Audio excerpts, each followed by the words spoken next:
Hey guys, tonight we step into the sandaled feet of a boy born under a burning sky, in a city where the air still smells faintly of wood smoke and horse sweat, where the marble halls of a palace echo with the cries of a newborn who will one day reshape the known world. You are that boy. Not yet a king, not yet a legend, just a small, restless bundle of limbs and lungs, arriving into the world on a summer night in the city of Pella, capital of a kingdom most of the civilized world still considers a backwater. It's the year 356 BCE, give or take a day. Historians land somewhere around the 20th or 21st of July, though even they shrug a little when pressed for the exact date. You wouldn't remember any of this, of course, but if you could, you'd feel the warmth of torchlight, the low murmur of servants, and somewhere beneath it all, a strange, electric sense that something unusual has just happened. So before you get comfortable, take a moment to like the video and subscribe, but only if you genuinely enjoy what I do here.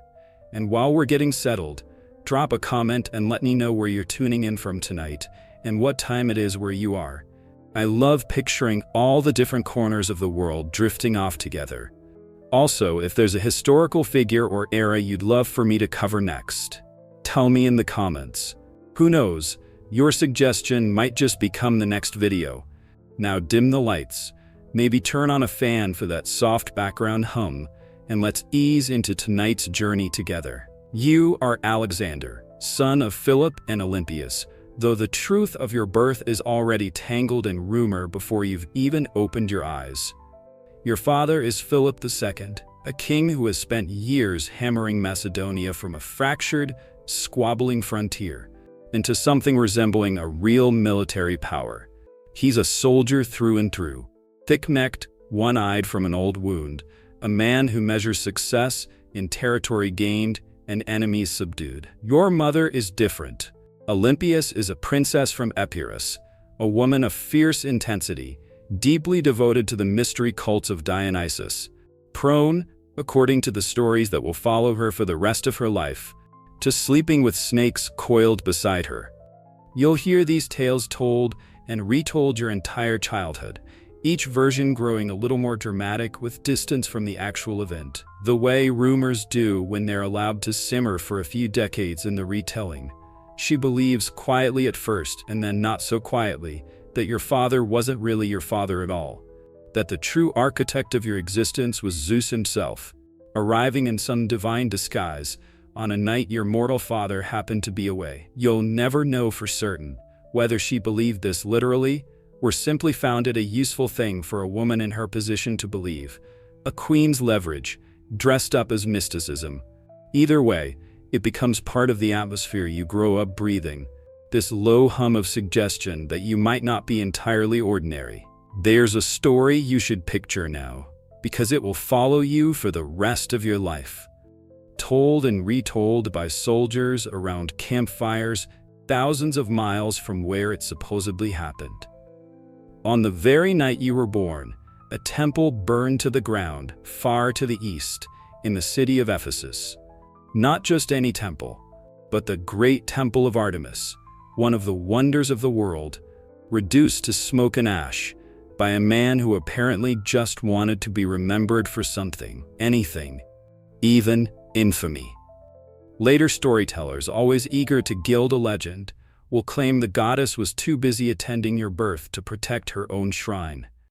It's almost certainly a flourish added after the fact, the kind of detail history likes to stitch onto the childhoods of men who go on to become impossible to ignore. But it's a good story, and it sets the tone precisely, from your very first breath. The world seems determined to treat you as something more than ordinary, something worth explaining through cosmic coincidence rather than mere biology. Your bloodline itself is steeped in myth, layered thick on both sides, and it's worth sitting with just how strange it must have felt to grow up inside these competing legends. Your father's family, the Argead Dynasty, traces its lineage back to Heracles, the demigod of impossible strength, the wearer of the lion's pelt, the wrestler of monsters, a hero whose feats border on the absurd, even by the generous standards of Greek mythology. Your mother's side claims descent from Achilles, the doomed glorious warrior of the Trojan War, a man who chose a short, blazing life over a long, forgettable one, who knew precisely how his story would end and walked toward it anyway. Imagine growing up with those two names hovering over your childhood like twin stars, each pulling you in a slightly different direction. Heracles and Achilles, strength and glory, muscle and myth. You are, quite literally, raised to believe you carry both in your blood, and whether or not you fully understand it as a small child stumbling through palace corridors, that belief begins shaping you almost immediately, settling into your bones the way certain childhood convictions do, becoming indistinguishable from simple fact by the time you're old enough to question anything. There's a particular kind of loneliness, or maybe it's closer to pressure, that comes from being told from your earliest memories that you're descended from gods on both sides of your family, that the ordinary rules governing ordinary men might simply not apply to you in the same way. It's the sort of inheritance that could just as easily crush a child as inspire one, and it will take years, decades really, before its weight is felt fully, stretching all the way to a fever-soaked bed in a foreign city thousands of miles from Pella, before you fully discover which of those two outcomes your own particular temperament was built for. But that's a long way off yet. For now, you're simply an infant in a palace in Macedonia, wrapped in whatever swaddling clothes royal children of the 4th century before Christ were wrapped in, entirely unaware that a temple has burned in your honor somewhere across the Aegean, entirely unaware that your mother already has plans for who she believes you truly are, entirely unaware, most of all, that the story people will tell about this particular summer night is only just beginning. The Macedonia you're growing up in isn't a gentle place, and nobody around you seems particularly interested in pretending otherwise. Long before Aristotle ever sets foot in your life, long before philosophy and rhetoric and the finer points of ethics enter your education, there's a man named Leonidas who takes charge of the more physical dimensions of raising you. A relative of your mother's from Epirus, stern in a way that borders on severe. Someone who seems to genuinely believe that comfort is a kind of moral weakness waiting to be trained out of a growing boy.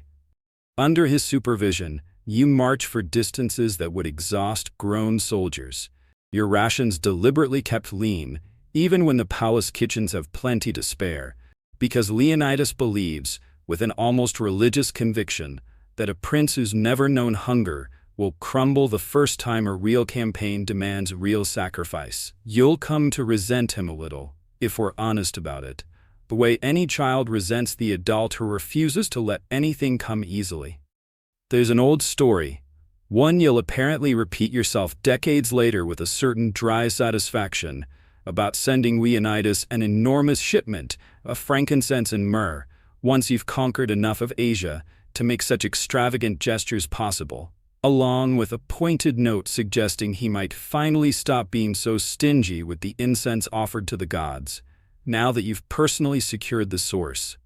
It's a small, almost petty flourish of memory, but it tells you something real about how these early lessons in deprivation settled into you, how even years later, wrapped in the wealth of a conquered empire, some part of you still carries the ledger of every hardship Leonidas ever imposed. Alongside him works a gentler figure, a man named Lysimachus from Acarnania, tasked with the softer edges of your education, your letters, the plucking of the lyre, the kind of cultural refinement expected of a Macedonian prince, even in a court that Athenians still privately consider half barbarian. Lysimachus has a habit that seems whimsical at first, but ends up feeding directly into the mythology already accumulating around you. He takes to calling you Achilles as a kind of playful nickname, and himself, by extension, Phoenix, the wise old tutor from the Iliad who guided the young Achilles toward glory. You're perhaps too young at first to understand exactly what he's doing, but the name sticks, in a way that matters. By the time you're old enough to actually read the Iliad for yourself, you've already spent years being called by a hero's name, already primed to see the comparison as something closer to destiny than flattery. But it's a single afternoon, when you're around 7 years old, that genuinely startles the adults around you. And it's worth slowing down here, because this is the moment that reveals more clearly than any prophecy or omen what's actually happening inside your head as you grow. A delegation arrives at your father's court, envoys from the Persian Empire, dressed in the flowing, unfamiliar robes of a civilization that most Macedonians have only heard about secondhand, through traders' stories and half-remembered accounts of the wars fought 2 generations earlier between Persia and the Greek city-states to the south. Your father is away at the time, occupied with some other matter of state, and so it falls to you, small and solemn, and apparently entirely unbothered by the strangeness of the situation, to receive these foreign dignitaries and make conversation. Most children in your position, faced with visitors this exotic, would gravitate toward the obvious spectacle, the unfamiliar jewelry, the strange fabrics, perhaps a request to see whatever curious gifts they've brought. You do none of this. Instead, you begin asking questions that seem to catch the envoys visibly off guard. Questions with a precision that has nothing childlike about it at all. You want to know about the roads leading from Macedonia into the heart of their empire, how long the journey takes, what condition the routes are in, whether they're passable for an army rather than simply a caravan of merchants. You ask about the character of their king, not as gossip, but as genuine strategic curiosity, probing at what kind of man he is, how he leads, whether his authority is secure or contested. You ask about the size and composition of Persian military forces, the kind of question that would be unremarkable coming from a general assessing a potential rival, but which sounds almost eerie coming from a boy who hasn't yet lost his first baby teeth. The envoys, by every account that survives, leave the encounter thoroughly unsettled, murmuring to each other that this particular Macedonian child seems to be thinking several moves ahead of where a child his age has any business thinking. Your father's own advisors, when word of the exchange reaches them, seem to register it with a kind of nervous pride that their young prince shows such precocious sharpness. Nervousness at exactly what that sharpness might eventually be aimed toward. Watching a 7-year-old interrogate diplomats about march routes and troop numbers could possibly have imagined they were witnessing the earliest reconnaissance for a war that wouldn't actually begin for another 23 years. But looking back on it now, from wherever you're lying tonight, drifting through this reconstructed memory of a boyhood questioning session in a Macedonian throne room, it's hard not to feel a small chill and how early this particular obsession took root. How long before you ever crossed the Hellespont, some part of you was already calculating the exact shape of the empire you'd eventually spend your entire adult life dismantling piece by piece. There's something else worth noting about these early years, something that doesn't fit neatly into the grand narrative of destiny and prophecy, but matters all the same. Your childhood at the Macedonian court isn't lived in isolation from the wider Greek and Persian world. Exiled Persian nobles occasionally seek refuge in Macedonia when court politics back home turn dangerous for them, and their presence means you grow up with at least some passing, second-hand familiarity with the internal workings of the empire you'll eventually conquer, the family rivalries and succession disputes that periodically destabilize Persian royal politics from within. It's not formal intelligence gathering, not yet, nothing so deliberate as that. But it means that by the time you're old enough to actually plan a campaign against Persia, you're not approaching a complete unknown. You've been absorbing fragments of information about this empire your entire childhood, the way children absorb everything around them without quite realizing they're learning anything at all, filing away details that won't prove useful for another 2 decades, patiently waiting in the back of your mind for the moment they'll suddenly matter enormously. There comes a point, somewhere around your 13th year, when your father decides that whatever education Leonidas and Lysimachus have provided isn't sufficient anymore. That a boy who interrogates Persian diplomats and marches without complaint through Leonidas's punishing drills deserves a mind sharpened by something more rigorous than what the Macedonian court can offer on its own. And so your father sets his sights on securing, for his son's education, one of the sharpest philosophical minds currently alive in the Greek world, a man named Aristotle, himself trained for years under Plato in Athens, already building a considerable reputation of his own by the time your father comes calling. Aristotle doesn't come cheap, and not simply in terms of payment. Years earlier, in the course of one of his campaigns, your father had destroyed the city of Stagira, Aristotle's own hometown, leveling it in the kind of ruthless military action that seems to characterize so much of how Macedonia has clawed its way toward regional dominance.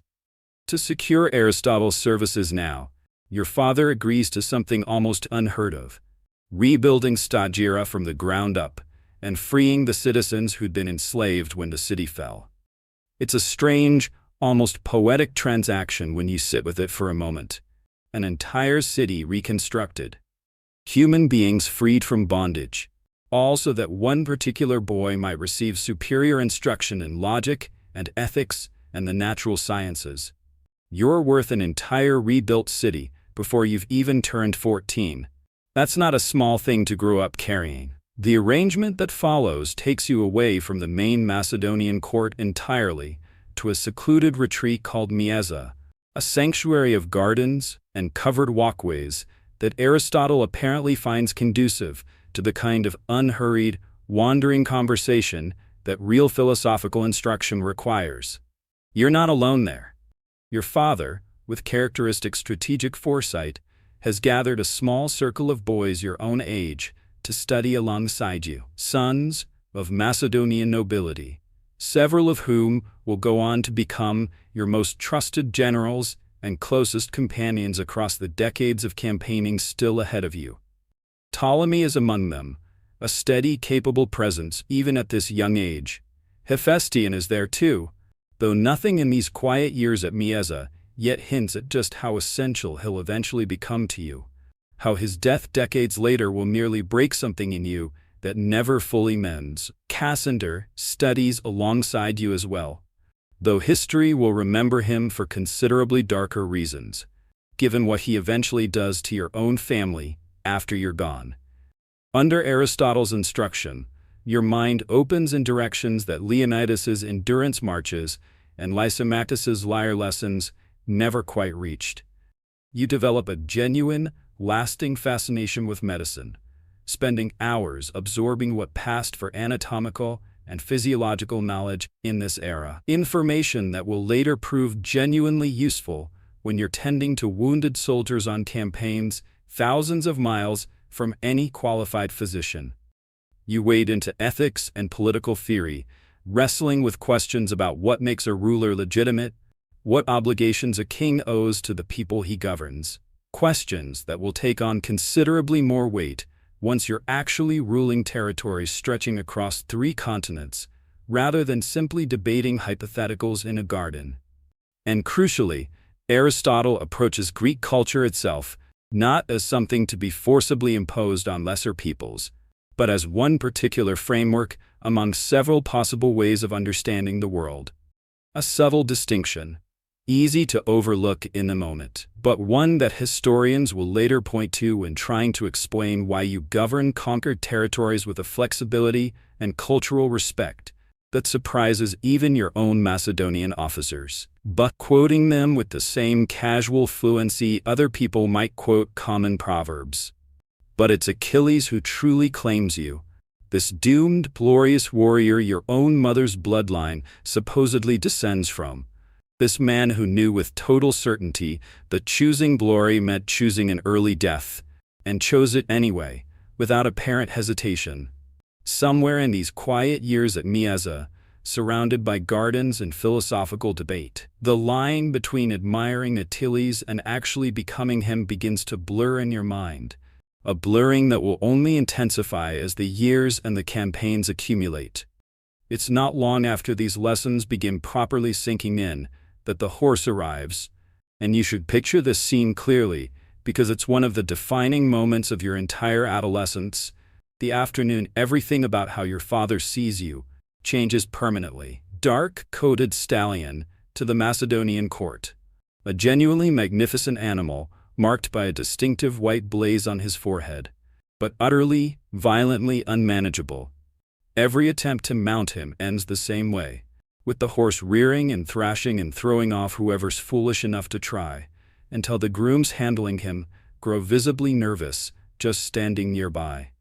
The asking price is absurd for an animal nobody can actually ride, and your father, watching yet another failed attempt to control the beast, dismisses the whole enterprise as money wasted on a horse too dangerous to be useful. You disagree, and you say so, apparently loudly enough that it draws attention.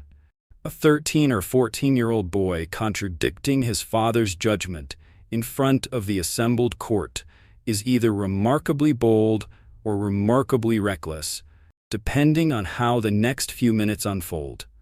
But you've noticed something: the adults in the yard, focused entirely on the horse's raw physical power, seem to have missed entirely. He's not simply wild. Every time a rider approaches, the horse startles violently at his own shadow, stretched long and dark and shifting unpredictably across the ground in front of him. It's such a simple observation, in retrospect, and yet nobody else in that entire yard full of experienced horsemen had thought to look for fear underneath the aggression. So you do something almost embarrassingly simple. You approach the horse calmly, speaking low, and turn him gently to face directly into the sun, so that his own shadow disappears behind him where he can no longer see it. In that sudden stillness, with the source of his terror removed from view, you swing yourself up onto his back before he has time to reconsider. And rather than throwing you off as he's thrown off every other rider who's attempted this, he simply runs, powerful and controlled, carrying you across the training ground, while the entire court watches in what must have been genuine, stunned silence. Your father, by every account that survives this moment, is moved to tears watching his son control an animal that grown, experienced soldiers couldn't get near. And then he speaks the line that will follow you for the rest of your life, that will essentially set the entire trajectory of everything still to come. That Macedonia, this kingdom he spent years building into a genuine regional power, simply isn't large enough to contain whatever ambitions are apparently already stirring in you. That you'll need to find yourself a kingdom worthy of that ambition, because the one he's prepared to hand you someday clearly won't be enough. You name the horse Bucephalus, Oxhead, for the broad shape of his skull, and from that afternoon forward, he belongs to you and only you, a bond that will carry both of you across Greece, through Persia, into India, and that will end, decades from now, on a battlefield beside a river neither of you can yet imagine, in a moment of grief that will feel, when it finally arrives, like losing a piece of your own childhood self. There's a particular kind of test that comes for a prince who's been told his whole life that he's destined for something extraordinary. The moment when theory finally has to become practice, when all the philosophy and horsemanship and childhood prophecy either holds up under real pressure or collapses the first time actual responsibility lands on your shoulders. That moment arrives when you're 16 years old, and it arrives with almost no warning at all. Your father marches off to lay siege to the city of Byzantium, a campaign that will keep him away from Macedonia for an extended stretch. And rather than leaving some trusted general in charge of the kingdom during his absence, he does something that surprises quite a few people at court. He leaves you, his 16-year-old son, in command. Not as a figurehead surrounded by advisors making the real decisions, but genuinely in charge, holding the seal of regency, responsible for whatever crisis might emerge while the actual king is occupied elsewhere. It's either an extraordinary act of paternal confidence or a fairly significant gamble, and you don't get very long to find out which, because trouble arrives almost immediately, as trouble tends to do whenever a kingdom's ruler is known to be distracted. A Thracian tribe called the Madi, watching the Macedonian throne temporarily occupied by an untested teenager, decides this looks like precisely the moment to test the northern frontier's defenses.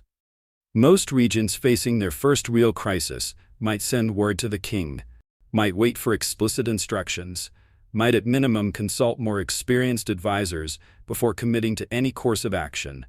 You don't do any of this. You gather what forces are available to you and march north yourself, meeting the rebellion directly rather than managing it from a comfortable distance, and you crush it with an efficiency that genuinely surprises the Macedonian court, your father included, once word eventually reaches him of what his son accomplished in his absence. And then you do something that reveals, with striking clarity, exactly how your mind is already beginning to work at 16 years old. You don't simply declare victory and return home to await your father's approval. You found a city, right there on the site of your triumph, a permanent settlement meant to mark this moment and secure the frontier going forward, without the faintest trace of the modesty one might expect from a teenager acting under his father's authority. Alexandropolis, Alexander's city. You are 16 years old, holding power that technically belongs to someone else, and you've already decided that your own name deserves a permanent place on the map. It's audacious in a way that borders on presumptuous, and yet nobody, apparently, challenges you on it. The city stands, and your name stands with it. The first of what will eventually become more than 70 settlements bearing some variation of your name, scattered across 3 continents.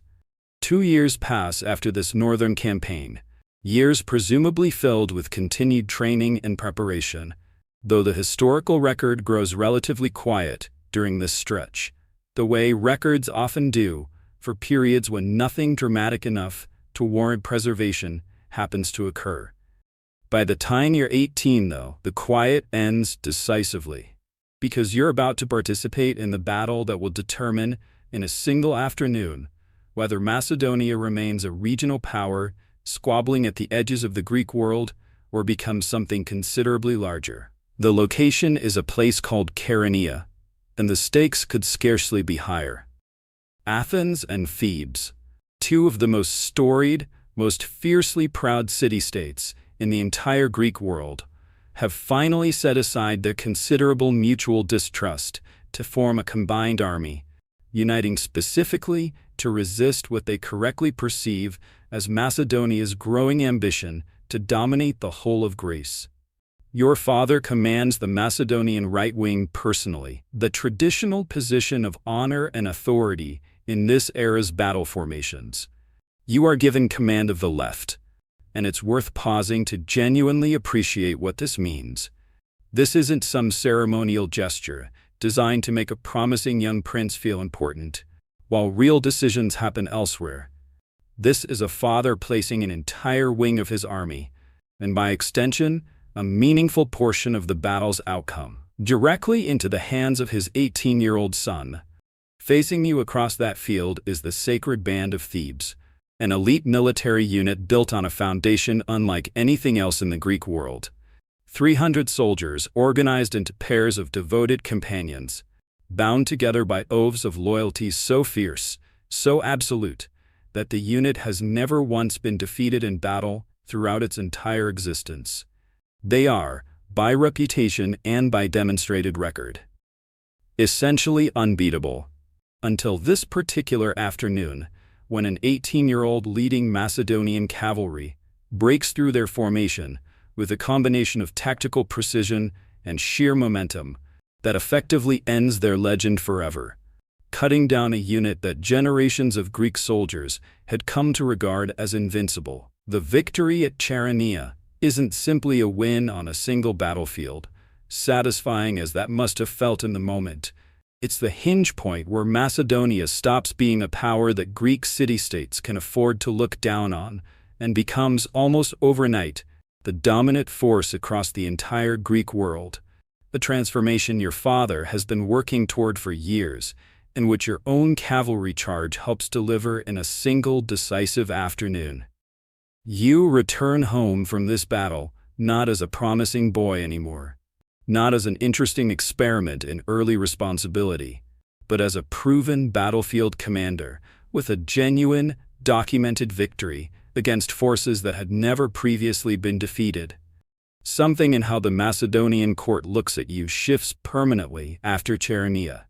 The whispered prophecies about your destiny suddenly have a concrete military accomplishment attached to them.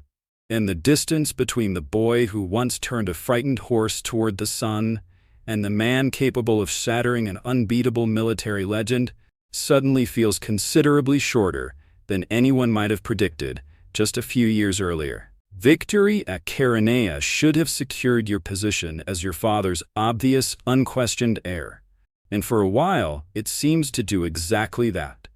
But royal families have a way of complicating even the most straightforward lines of succession, and yours proves no exception, unraveling through a sequence of events that starts with something almost embarrassingly petty and ends with you fleeing your own homeland alongside your mother.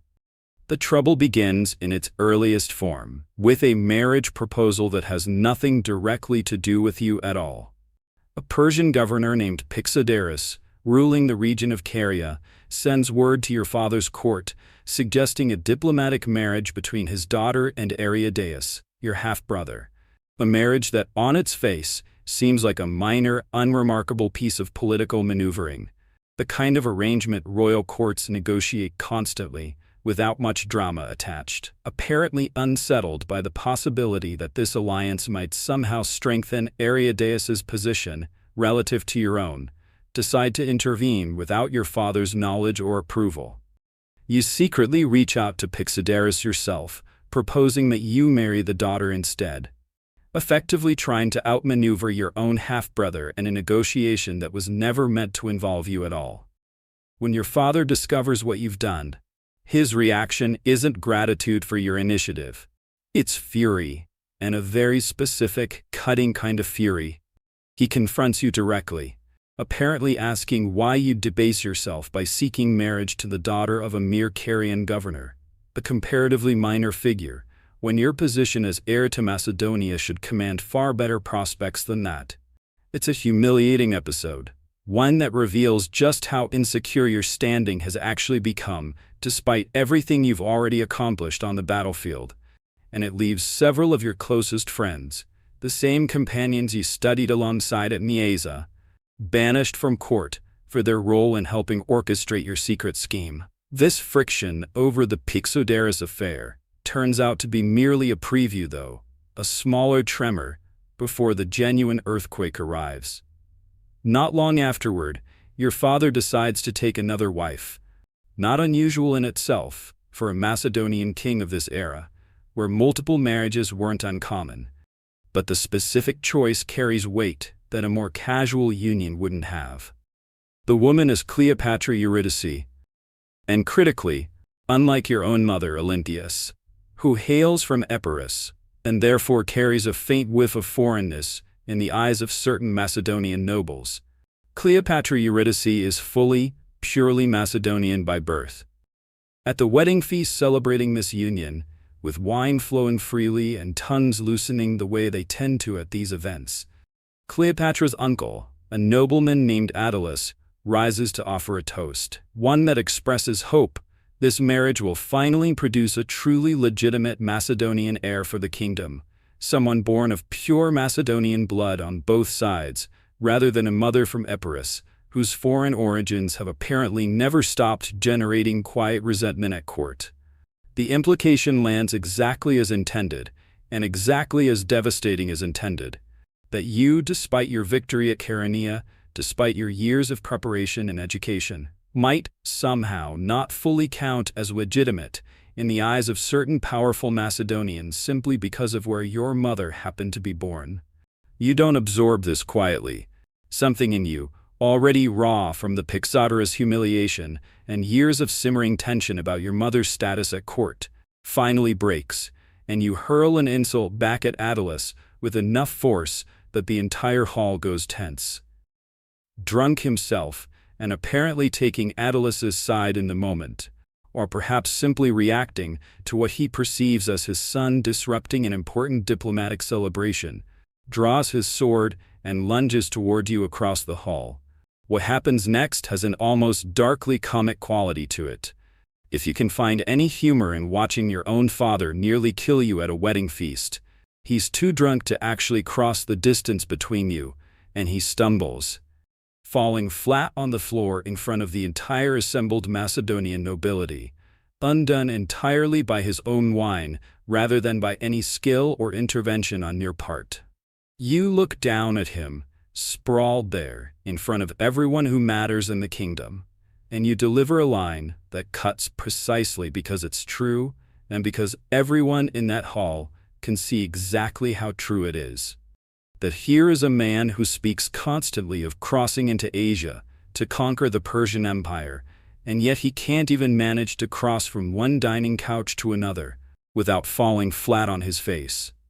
It's a devastating thing to say to your own father in front of his court, and it's not the kind of insult that simply gets forgotten once everyone sobers up the next morning.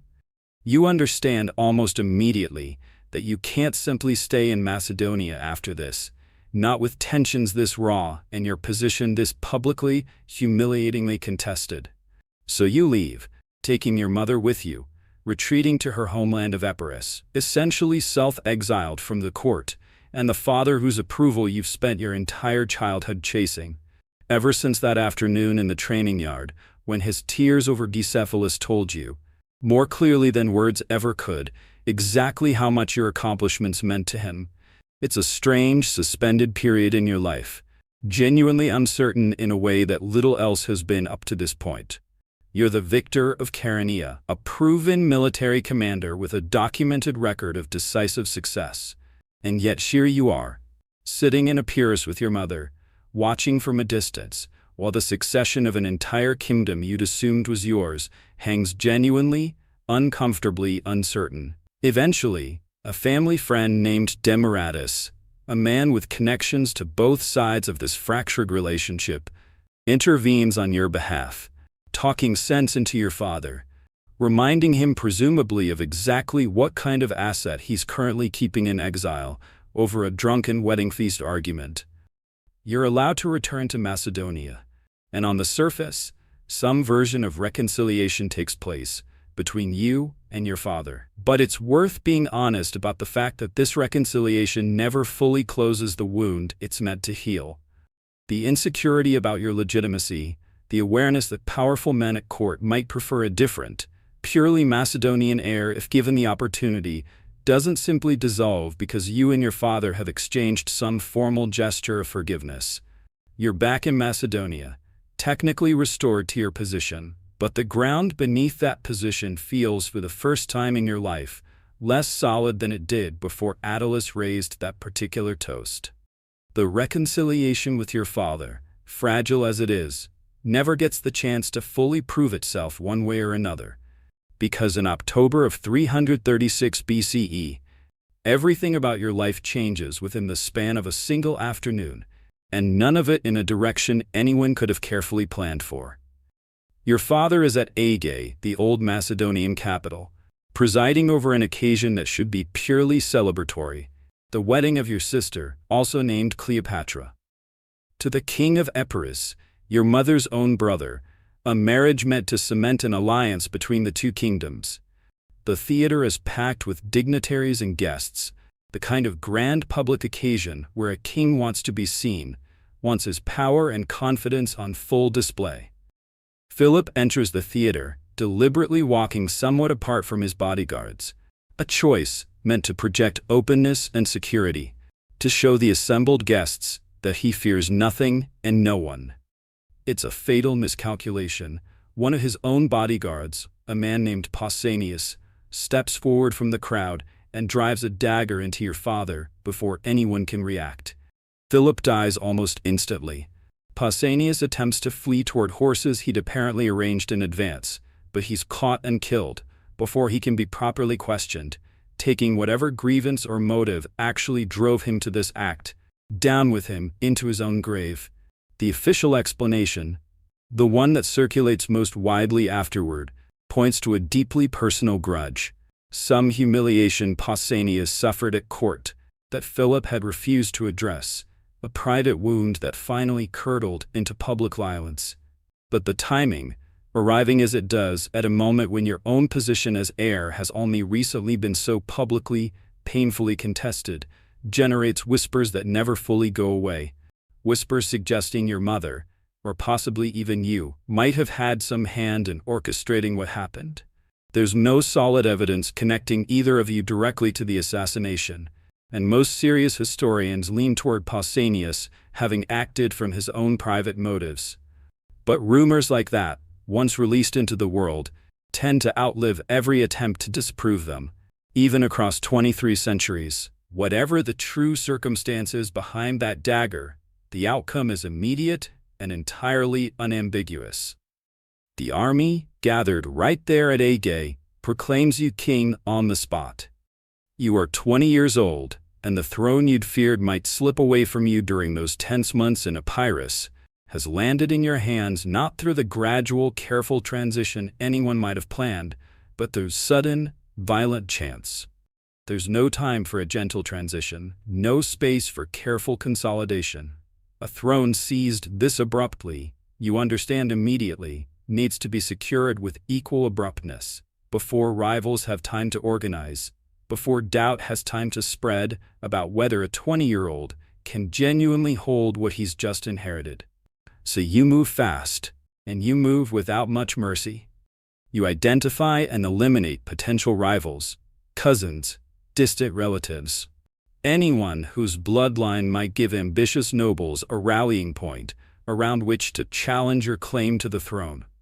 It's not a gentle chapter, and it's worth resisting the urge to simply gloss past the discomfort of it.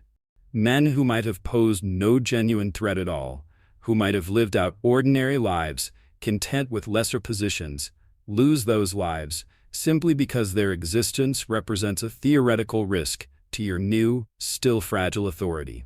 Power gained this suddenly, you're already learning at 20 years old, rarely stays clean in the process of being secured. With the Macedonian throne itself stabilized, at least for the moment, your attention turns to something your father had spent years carefully assembling. The League of Corinth, an alliance of Greek city-states nominally united behind Macedonian leadership for the specific purpose of eventually making war against the Persian Empire. Your elected hegemon, supreme military commander of this coalition, inheriting your father's unfinished war before you've had any real time to process his death, let alone properly mourn him. But several of the Greek states, watching a 20-year-old suddenly step into a role his considerably more experienced father had occupied for years, begin wondering aloud whether this transition represents genuine opportunity rather than continuity. Rumors start circulating, some of them apparently deliberate, suggesting you might actually be dead, or too young and untested to hold real authority, and cities that had reluctantly accepted Macedonian dominance under your father start murmuring about whether that arrangement still applies now that the man himself is gone. Thebes, in particular, decides these rumors represent an opening worth acting on. Believing the reports of your death, the city rises in open revolt, and in the process slaughters the small Macedonian garrison that had been stationed there to maintain order. This is, in every meaningful sense, the test, the moment that will determine whether the Greek world treats you as your father's legitimate successor in strength as well as bloodline, or as a temporary weakness to be exploited before some more suitable Macedonian leader emerges to replace you. You don't give Thebes time to fully enjoy whatever celebration accompanied their belief in your death. You march south with a speed that catches everyone completely off guard, covering distances in days that observers would have assumed should take weeks. Arriving outside Thebes before the city has even finished processing the rumors that supposedly justified their rebellion in the first place. But what happens afterward reveals something important about how you intend to govern going forward. Something considerably harder to look away from than the fighting itself. Working through consultation with your other Greek allies, several of whom harbor their own long-standing grievances against Theban dominance in the region, you decide to make an example so severe it will discourage any other city from testing your authority the way Thebes just did. Thebes is razed. Buildings are demolished systematically. The city's proud independence erased in a matter of days. Thousands of Thebans are killed in the fighting in its aftermath. Accounts suggest somewhere around 6,000, though ancient casualty figures should always be treated with some skepticism. The survivors, numbering somewhere around 30,000 people, are sold into slavery, their entire city effectively removed from the map as an independent political entity. A handful of buildings are spared amid this systematic destruction, notably the house belonging to the long-dead poet Pindar, preserved out of what seems to be genuine respect for his literary legacy, even amid an otherwise merciless campaign of collective punishment. It's a devastating, almost incomprehensible response to a single city's rebellion, and historians still debate even now how much of this severity reflects calculated political strategy versus genuine fury at being underestimated so soon after taking the throne. But whatever the underlying motivation, the message lands with unmistakable clarity across the entire Greek world. No other city dares to test you the way Thebes just did, which had also begun flirting with the idea of revolt once the rumors of your death started circulating, quickly abandons any such thoughts and sends envoys to Corinth begging for your forgiveness. And rather than punishing them the way you just punished Thebes, you accept their surrender with surprising, almost startling grace, establishing within just the first year of your reign a pattern you'll repeat again and again throughout your life. Merciless severity toward open defiance, genuine, even generous magnanimity toward submission and cooperation. It's a duality that will define nearly every subsequent chapter of your story. And Thebes, reduced now to rubble and 30,000 enslaved former citizens, becomes the first proof that this duality isn't simply theoretical. It's the actual governing logic you intend to apply, consistently, to everyone who crosses your path from this point forward. With Greece, finally, brutally secured, there's nothing left standing between you and the horizon you've been staring toward since you were 7 years old, interrogating Persian envoys about roads and armies you had no business knowing to ask about. Asia is waiting, and in the spring, you finally cross the Hellespont, that narrow strip of water separating the world you know from the one you've been dreaming about for essentially your entire conscious life. The crossing itself is a modest physical distance, the strait narrow enough that a competent sailor could make the journey without much trouble. But it carries enormous symbolic weight that you're clearly aware of and clearly determined to honor. As your fleet approaches the Asian shore, you throw a spear from your ship into the sand before you've even fully landed, a deliberate, theatrical gesture claiming the entirety of Asia as territory won by spear. In the oldest Greek tradition of conquest legitimized through combat rather than mere ambition. It's theater, certainly, but it's also something closer to a psychological anchor, a way of telling yourself and everyone watching exactly what this campaign is meant to accomplish before a single battle has actually been fought, before strategy, before supply lines, before any of the practical business of actually waging war against the largest empire in the known world. You make a detour that reveals precisely how thoroughly Homer's poetry has fused with your understanding of your own life's purpose. You travel to the ruins of Troy, hallowed ground in your mind, the actual physical setting of the Iliad, the place where Achilles fought and died and became something closer to eternal through story than he ever could have through simple survival. You visit what's believed to be Achilles' tomb, and in an act blending genuine reverence with a fairly calculated bit of self-mythologizing, you run a ceremonial foot race around it, naked, following old Greek athletic tradition, laying a wreath in tribute to the man whose life you've spent years measuring your own against. Hephaestion, your closest companion since those quiet years studying together at Mysa, performs a similar ritual at the nearby tomb of Patroclus, Achilles' beloved companion, a parallel between your friendship and theirs that observers at the time seemed to notice immediately, and one that historians continue discussing, with varying degrees of speculation, about exactly what that particular comparison was meant to signal about the nature of your relationship. The mythology is genuinely moving, but Persia has no particular interest in your literary sensibilities, and soon enough you face your first real test as a battlefield commander on foreign soil. At the Granicus River, a Persian force has gathered to meet you, and rather than waiting for more favorable conditions, you attack late in the day. An unusual choice, since most commanders would prefer a full day of daylight ahead of them rather than launching an assault as the light begins fading, but the element of surprise apparently matters more to you than conventional caution. The fighting turns fierce almost immediately upon engagement, and at one particularly dangerous moment, you find yourself facing genuine mortal peril. A Persian nobleman named Rosaces swings a battle axe directly toward your head, a blow that would very likely have ended your entire story on this riverbank. In this relatively minor engagement, before any of the larger campaign had even properly begun. It's only the quick, decisive intervention of an officer named Clytus, the same Clytus whose sister Lanice nursed you as an infant, a man whose loyalty to your family stretches back to your earliest childhood memories, that saves your life, striking down your attacker in the instant before the axe can complete its arc. Remember this moment clearly. Remember this particular act of loyalty, this particular debt you now owe him. It will resurface later, in circumstances so much darker than this one, in a scene that will haunt you for the remainder of your own life.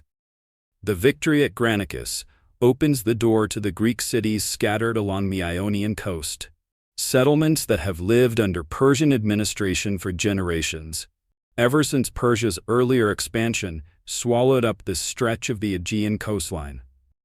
As you move through these cities, you position yourself deliberately, not as a foreign conqueror exactly, but as something closer to a liberator. And in most cases, the local population seem genuinely relieved to see Persian governors replaced with an arrangement resembling self-governance again. It's a pattern you're already beginning to refine, one that stands in stark, almost jarring contrast to what happened at Thebes just months earlier. Punishment reserved for defiance, mercy extended generously toward cooperation. By the time your campaign pushes further into Anatolia, you arrive at the city of Gordium, home to a puzzle that has apparently frustrated ambitious men for generations before you ever arrived. An ancient wagon, its yoke bound to the shaft by an impossibly intricate knot, with an attached prophecy claiming that whoever manages to unravel it will become ruler of all Asia. You examine the knot, according to the accounts that survive, and, rather than patiently working through the tangled ancient cords the way countless others apparently attempted before, giving up in frustration, you simply draw your sword and cut straight through it in a single decisive motion. Historians still debate whether this happened exactly as the legend describes, or whether it's a flattering embellishment added by admirers eager to demonstrate your particular genius for solving problems other men found insurmountable. But either way, the symbolism lands precisely as intended, and it says something genuinely true about who you are becoming. You are not a man inclined to patiently untangle problems one careful strand at a time. You are a man who cuts through them, decisively, and lets the consequences of that decisiveness sort themselves out afterward. Not every city along your path through Anatolia falls with the relative ease of the Ionian settlements, and it's worth spending real time on the one that genuinely tests you, because it's here, at the city of Halicarnassus, that you first encounter an opponent whose tactical mind poses a threat unlike anything you've faced so far in this campaign. The Persian commander defending the city is a man named Memnon. And critically, he's not Persian by birth at all. He's a Greek mercenary general, someone who understands Macedonian tactics and Macedonian thinking with an intimacy that native Persian commanders simply don't possess, having spent years fighting on battlefields across the Greek world before eventually taking Persian gold and Persian command. Your siege of the city unfolds with all the standard tools of your engineering corps: towers rolled forward toward the walls, scaling ladders positioned for the assault, battering rams working steadily to weaken the fortifications protecting the city's gates. Progress comes, but it comes slowly, grudgingly, nothing like the swift capitulation you've grown accustomed to since crossing into Asia. And then Memnon does something that catches your entire camp off guard, something that reveals just how dangerous a genuinely skilled opponent can be, regardless of whatever numerical or strategic advantages you believe you're holding. Under cover of darkness, his forces launch a devastating night assault directly against your siege equipment, carrying fire rather than swords as their primary weapon. And by the time your soldiers manage to organize a proper response, a significant portion of the towers and rams you'd spent considerable time and labor constructing have gone up in flames, reduced to smoking wreckage scattered across the ground you'd fought to gain. It's a genuine setback, the kind of reversal you haven't really experienced yet in this campaign, and it forces a reckoning you probably weren't fully prepared for this early in your invasion of Asia. This war isn't going to be the uninterrupted parade of triumphant victories that Granicus and the swift liberation of the Ionian cities might have led you to expect. There are commanders on the Persian side, at least this one, capable of matching your own tactical creativity, capable of inflicting real costly damage even against a Macedonian army that's grown accustomed to winning decisively. You rebuild what equipment you can, press the siege forward with renewed determination, and eventually, after considerably more effort than you'd originally anticipated, the city falls, though Memnon himself manages to withdraw his surviving forces rather than being captured or killed outright, escaping to fight you again on some future battlefield you can't yet predict. But amid this costly, frustrating siege, something genuinely valuable emerges that has nothing to do with military tactics at all. An alliance that reveals, in its own quiet way, just how much your approach to conquest depends on more than simple force of arms. Ada, the rightful queen of the region of Caria, had been deposed from her position some years earlier by a rival branch of her own family, and she'd spent the intervening years in relative exile, watching her homeland governed by people she considers illegitimate usurpers.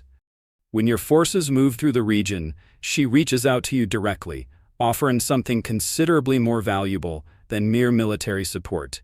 She offers to formally adopt you as her son. It's an unusual arrangement, certainly, a 22-year-old conqueror being adopted by a deposed Carian queen decades his senior, but you recognize immediately what genuine value this offers, beyond the sentiment attached to it.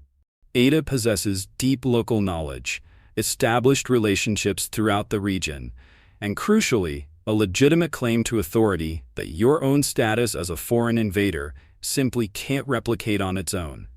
You accept her offer, and in exchange, you help restore her to her rightful position once Halicarnassus and the surrounding territory come fully under your control.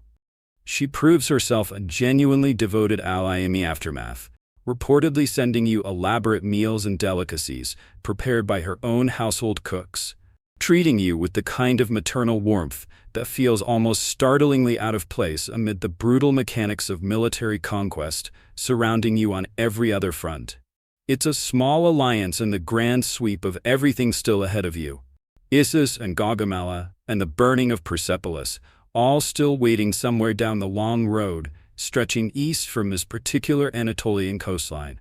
But it teaches you something you'll apply again and again throughout the rest of your campaign, something considerably more sophisticated than simply defeating armies in open battle.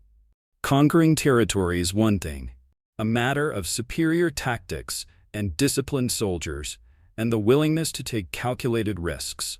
Actually holding that territory, governing it in a way that doesn't require a permanent garrison, suppressing constant rebellion, requires something else entirely. Genuine local partnerships, relationships built on more than mere subjugation. The kind of loyalty that a deposed queen's adoption can provide in ways that military force alone never quite manages to replicate. You'll remember this lesson, consciously or not, every time you install a local governor rather than a Macedonian administrator in the territory still ahead of you. Every time you choose partnership over pure occupation in the vast, culturally complicated empire you're only just beginning to assemble. The campaign that follows Halicarnassus pushes you deeper along the coastline and further into Anatolia, through territory that grows increasingly familiar with the pattern you've already established. Resistance met with overwhelming force, cooperation met with genuine leniency, city after city gradually falling into line as word spreads of what awaits those who choose one path over the other. But nothing in these intervening months quite prepares you, or anyone in your army, for what's waiting at a place called Issus, where you'll finally face Darius III himself, the actual king of Persia, commanding a force so vast it makes your own army look almost modest by comparison. Darius makes a critical error in choosing where to meet you, though you couldn't have known that in advance, couldn't have counted on your opponent handing you such a significant tactical advantage before the battle even properly begins. Rather than meeting your forces on open terrain where his overwhelming numbers could fully assert themselves, spreading out to encircle and simply overwhelm your comparatively smaller army through sheer weight of bodies, Darius positions his forces on a narrow strip of land squeezed tightly between the mountains and the sea. It's a location that effectively neutralizes his single greatest advantage, cramming his massive army into a space too confined to properly deploy its full numerical superiority against you. You arrange your own forces in an oblique formation, deliberately strengthening one flank while holding the other back in a more cautious defensive posture, and then you do what you've already established as your signature approach to decisive battle. You personally lead a wedge of cavalry directly toward Darius's own position at the center of his line, cutting through the chaos of the engagement with a single-minded focus that leaves little room for anything but the target directly ahead of you. The psychological effect of watching Macedonian cavalry bearing down with such evident focused intent proves immediate and overwhelming. Darius, watching this wedge of horsemen carve toward his own position with what must have felt like unstoppable momentum, panics and flees the battlefield entirely, abandoning his own massive army in the middle of active combat. And once word spreads through the Persian ranks that their king has run, the entire force collapses into disorganized chaos, soldiers scattering in every direction, rather than continuing to fight for a cause their own king has apparently just abandoned. What you discover in the aftermath proves almost as remarkable as the battle itself. In his desperate haste to escape, Darius has left behind his mother, his wife, and his children, all of them now suddenly prisoners of the very man they'd presumably expected to be crushed beneath Persian numbers in this engagement. Rather than treating them as simple spoils of war, the kind of prize a conquering army typically claims without much thought for the humanity of those being claimed, you extend to them a level of genuine respect and comfort that surprises everyone around you, apparently including Darius's own mother, a formidably composed woman named Sysigambis. There's a particular moment from this encounter worth sitting with, because it captures something real about your character that exists in genuine tension with the brutality you've already shown at places like Thebes and will show again in the campaign still ahead. When you and Hephaestion first enter the royal tent together to meet the captured family, Sysigambis, uncertain which of you is actually the conquering king, bows toward Hephaestion instead. Since he happens to stand somewhat taller than you do, it's an understandable mistake, but also a potentially dangerous one, the kind of misstep that a more insecure or volatile conqueror might have responded to with genuine anger, might have read as some deliberate insult to his own authority and stature. You don't respond that way at all. You simply smile, apparently entirely unbothered, and tell her not to worry, because he too is an Alexander. Generous joke that immediately diffuses what could have become a genuinely awkward, even dangerous moment of miscalculation on her part. It's the kind of gesture that historians return to again and again when trying to understand the fuller, more complicated shape of who you actually are beneath the military conquest. Capable of leveling an entire city's population into slavery, and equally capable of this kind of unguarded, generous warmth toward a defeated enemy's frightened mother. Darius, humiliated by his own flight and desperate to salvage something from this catastrophic defeat, sends you offers of peace in the aftermath. Territory, substantial wealth, even the hand of one of his own daughters in marriage, all in exchange for simply ending the war here before it pushes any further into the heart of his empire. You refuse flatly, with a confidence that must have seemed almost absurd, given how young you still are, how far you remain from actually controlling the vast territory Darius still nominally rules. You're not interested in some negotiated settlement, some divided arrangement where you and Darius each retain a portion of Asia.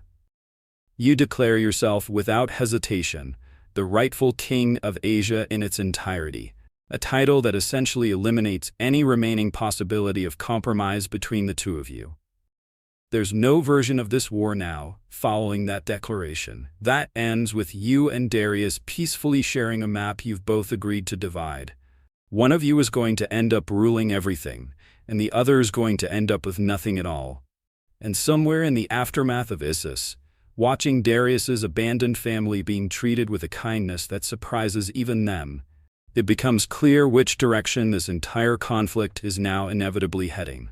Before you can push deeper into Persian territory and pursue Darius toward whatever remains of his shattered authority, there's unfinished business waiting along the coast, and it comes in the form of a city that seems, at first glance, almost impossible to actually conquer through any conventional means available to you. Tyre sits on an island, separated from the mainland by a stretch of open water, its walls rising directly from the sea itself in a way that has protected the city from countless would-be conquerors across generations. The Tyrians, confident in this natural defense, refuse your demand that they simply open their gates and allow your army passage, and what follows becomes one of the most audacious engineering undertakings of your entire career, arguably rivaling anything you'll accomplish through pure battlefield tactics anywhere else in this campaign. You make a decision that most commanders in your position would consider borderline reckless, the kind of plan that sounds almost absurd when you first describe it aloud to your own engineers. You're going to build a causeway, a solid land bridge, nearly a kilometer long, stretching directly across open water to physically connect the mainland to Tyre's fortified walls. It takes 7 grueling months of continuous labor, your soldiers working under near constant harassment from Tyrian forces, determined to prevent this impossible construction from ever reaching completion. The Tyrians sent fire ships crashing into your wooden structures, watching years of accumulated labor go up in flames on more than one occasion, forcing you to rebuild and reinforce again and again. They deploy skilled divers beneath the water's surface, specifically to sever the ropes anchoring their support vessels, a tactic clever enough that it genuinely threatens to undermine the entire project until your engineers respond with an innovation born entirely out of necessity, switching from rope to iron chains, which the Tyrian divers simply can't cut through, no matter how skilled they've become at severing conventional anchor lines. Eventually, with ships specifically repurposed to carry battering rams and catapults directly out onto open water, bringing siege weaponry to bear against the walls from angles no previous army had ever managed to achieve, you finally breach Tyre's seemingly impenetrable defenses and take the city by storm. It's a brutal, exhausting campaign, 7 months of your life poured into a single siege, but the engineering ambition behind it, transforming naval warfare into something closer to mobile siege engineering, turning ships themselves into weapons capable of assaulting fortified walls, influences military thinking for centuries after you're gone. There's a strange, almost accidental footnote to this achievement worth knowing, something you couldn't possibly anticipate in the moment. The silt that gradually accumulates around your causeway over the following centuries eventually transforms Tyre permanently, converting what was once a genuinely isolated island into a peninsula connected to the mainland, a physical alteration to the actual geography of this stretch of coastline that persists for thousands of years afterward, long outlasting the empire you're currently building, long outlasting even the memory of why that particular strip of land exists where it does. From Tyre, your path continues south toward Egypt, but Gaza stands directly in your way, perched deliberately on a raised, elevated mound that gives its defenders a natural height advantage your standard siege approach can't easily overcome. Rather than accepting this disadvantage as some insurmountable obstacle, you order the construction of massive earthen ramps, enormous mounds of packed earth built up high enough to finally bring your siege engines level with the elevated walls protecting the city. It's grueling, labor-intensive work, but it reflects the same stubborn engineering determination that carried the causeway at Tyre through 7 months of continuous setbacks and reconstruction. During the fighting here, you take a serious wound to your shoulder, one more addition to what will eventually total at least 9 significant injuries across your entire military career. Each one a reminder that you consistently insist on leading from the front, rather than directing battles from some safer position behind your soldiers. When Gaza finally falls after this punishing siege, the city's defiant governor, a man named Baptiste, meets an end that echoes something disturbingly specific from the Iliad you've carried with you since your earliest years under Aristotle's instruction. You have him dragged behind a chariot, deliberately mirroring what Achilles did to Hector's lifeless body outside the walls of Troy, dragging his defeated enemy through the dust as a final brutal act of vengeance and humiliation. It's an unsettling detail to sit with, one that reveals just how thoroughly the boundary between the mythology you grew up worshipping and the actual physical reality of your conquest has begun to blur in your own mind. You're no longer simply inspired by Achilles at this point in the campaign. In moments like this one, watching Bacchus's body dragged through the dirt outside Gaza's shattered walls, you seem to be actively reenacting him, deliberately, for better and for considerably uncomfortably worse. Egypt greets you the way Ionia once did, not as a conquered people bracing for punishment, but as something closer to a genuinely liberated population, relieved beyond measure to see the back of Persian rule after generations of resentment simmering beneath the surface. The Egyptians have chafed under Persian governance for longer than most living memory can properly recall, and when you arrive in 332 BCE, the local priesthood essentially rolls out a welcome that borders on outright worship, rather than the cautious diplomacy typically extended to conquering foreign armies. It's here that your formally crowned pharaoh, absorbed into a religious and political tradition stretching back thousands of years before Macedonia even existed, as a recognizable concept. Recognized by the priesthood as an earthly embodiment of gods like Ra and Osiris, deities whose worship predates your own bloodline by so many centuries, the comparison feels almost dizzying to consider directly. But titles and elaborate ceremonies aren't quite sufficient for you. Not anymore. Not after everything Olympias planted in your imagination during childhood, and everything Aristotle's teachings later reinforced about the value of genuine inquiry over simple acceptance. Something deeper pulls at you now. A question that's been quietly simmering since your mother first filled your earliest memories with whispers about Zeus and divine parentage. You decide to undertake a punishing journey across open desert to reach the Oracle of Siwa, a remote sanctuary sacred to the god Ammon, a deity the Greeks have long associated with their own Zeus, through the kind of cross-cultural religious blending that's become increasingly common as Greek and foreign traditions collide throughout your growing empire. The trek itself is genuinely brutal. Relentless sand, punishing heat, the constant disorientation of terrain that seems designed by nature specifically to swallow careless travelers whole. Ancient accounts embellish this journey with dramatic flourishes. Ravens supposedly guiding your path once you'd lost your bearings entirely.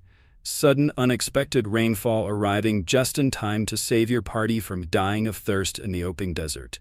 Modern historians treat these particular details with considerable skepticism. The same skepticism they apply to most conveniently timed miracles scattered throughout ancient royal biographies.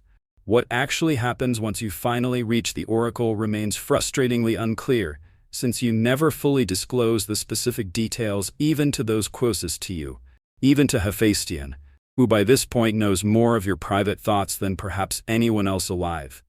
But whatever is actually said within that remote sanctuary, you emerge from the experience visibly changed, apparently reassured in some deep, genuinely private way that you are indeed the son of a god, not merely in the metaphorical sense that kings have claimed divine favor throughout history, but literally, in a sense that will shape how you carry yourself for the remainder of your life, and which will eventually create serious, painful friction with the Macedonian soldiers who've known you since childhood, and who aren't remotely comfortable with the idea of bowing before a living deity rather than simply following a talented, ambitious king. Early in 331 BCE, standing on a narrow strip of land positioned between the Mediterranean Sea and Lake Mareotis, you make a decision that will ultimately outlast every single battle you've fought and every one you're still going to fight in the years still ahead of you. You decide to found a city, not merely another hastily constructed garrison outpost thrown up for immediate strategic convenience, but a genuine, meticulously planned metropolis, complete with wide avenues and a deliberate grid layout, positioned with obvious calculation to become a thriving hub of trade, connecting Egypt with Greece and the broader Mediterranean world beyond. You name it, with the same complete absence of false modesty that named Alexandropolis years earlier during your regency, Alexandria. You're said to have personally walked the actual site, sketching out where the defensive walls should rise, where the markets and residential quarters should sit, using whatever materials happened to be available in the moment. Grain, according to some accounts, since proper chalk wasn't readily available in this particular sandy terrain. Birds reportedly swooped down and consumed the markings you'd laid out, an occurrence the soothsayers traveling with your expedition interpreted, with characteristic ancient optimism about omens, as a promising sign that this city would one day feed the entire world through its trade and agricultural connections. Whether or not you personally believed the omen in the moment, the prophecy turns out to be remarkably, almost eerily accurate over the following centuries. This city, more than any single battle you'll ever win, becomes one of the most genuinely enduring legacies of your entire life. A center of learning and culture and commerce that will outlive not just you personally, but the entire sprawling empire you're currently in the process of assembling. By well over 1,000 years, carrying your name forward through history long after the actual details of your military campaigns have faded into something closer to distant legend for most people who eventually hear it. With Egypt secured, and your divine credentials, in your own mind at least, thoroughly confirmed by whatever transpired at Siwa, you turn back toward the heart of the Persian Empire.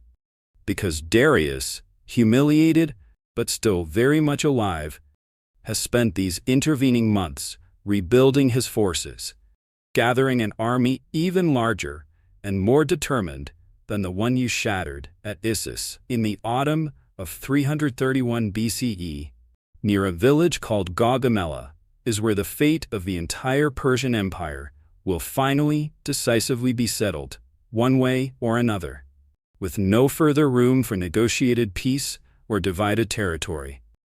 Darius has learned something from his earlier mistake at Issus, or at least he's attempted to.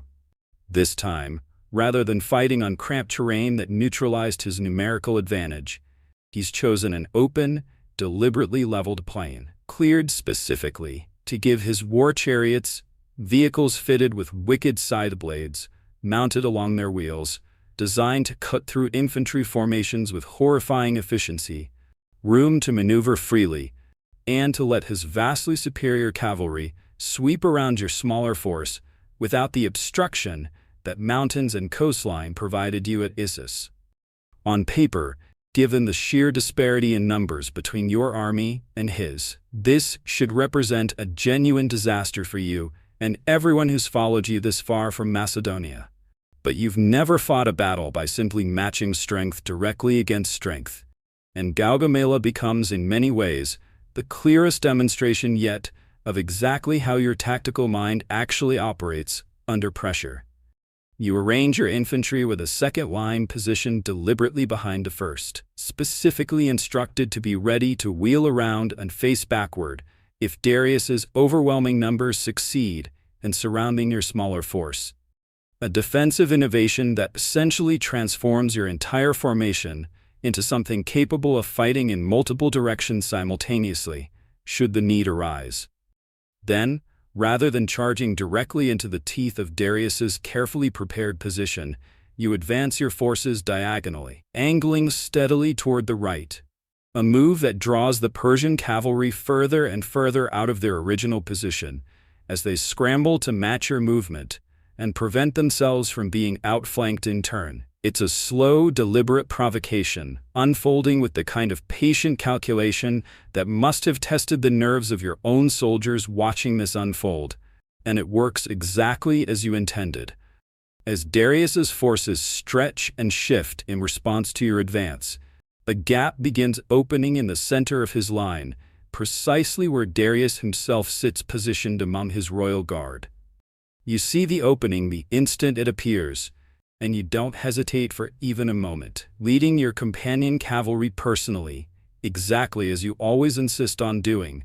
You drive directly through that gap, cutting toward Darius with the same terrifying, focused momentum that broke his nerves so completely at Issus. Meanwhile, your infantry deals with the scythe chariots in a manner that's almost darkly elegant in its simplicity. Rather than attempting to block them outright and risk catastrophic casualties, your soldiers have been trained to open their ranks and let the chariots pass harmlessly through the resulting gaps. Then turn and cut down the drivers and horses from behind before the vehicles can inflict any meaningful damage on your formation.